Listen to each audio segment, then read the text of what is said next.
રાજકોટ મહાનગરપાલિકાના 18 વોર્ડની 72 બેઠકો માટે ત્રિપાંખ્યા જંગનું ભાવિ આવતીકાલે સ્પષ્ટ થવાનું છે। 236 ઉમેદવારોના નસીબ હાલ 6 અલગ અલગ સ્ટ્રોંગરૂમમાં ઈવીએમમાં કેદ છે। તો ચૌધરી હાઈસ્કૂલ, વિરાણી હાઈસ્કૂલ સહિતના 6 સેન્ટરો પર ચુસ્ત પોલીસ બંદોબસ્ત ગોઠવવામાં આવ્યો છે। ઈવીએમના 50 મીટરના વિસ્તારમાં પ્રવેશ પર પ્રતિબંધ લાદી દેવાયો છે। દરેક સેન્ટર પર 3 વોર્ડની મતગણતરી હાથ ધરાશે, જ્યાં સુરક્ષા માટે પોલીસની સાથે ફાયર બ્રિગેડની ટીમ પણ તૈનાત રાખવામાં આવી છે।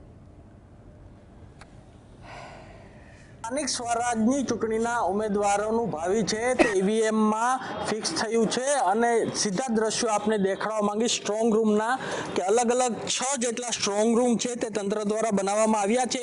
આ 6 સ્ટ્રોંગ રૂમમાં જે અલગ અલગ વોર્ડના જે મતગણતરી છે તે આવતીકાલે થશે। જો વાત કરવામાં આવે તો રાજકોટની Chaudhary high school, Pandhi law college, Virani high school, AVPT college, Jasani school અને રણછોડ બાપુ કોમ્યુનિટી હોલ ખાતે આ ઈવીએમમાં જે મતગણતરી છે તે કરવામાં આવશે।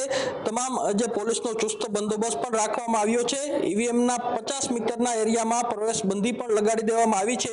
18 વોર્ડ માટે જે 72 જેટલી બેઠકો ઉપર જે ભાવિ છે તે નક્કી થશે।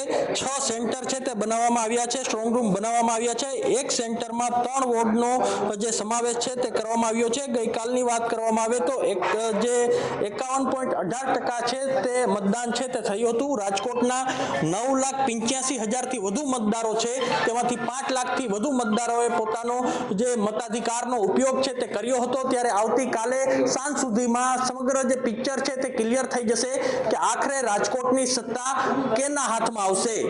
Lucky Rachhi Jhala, GSTV.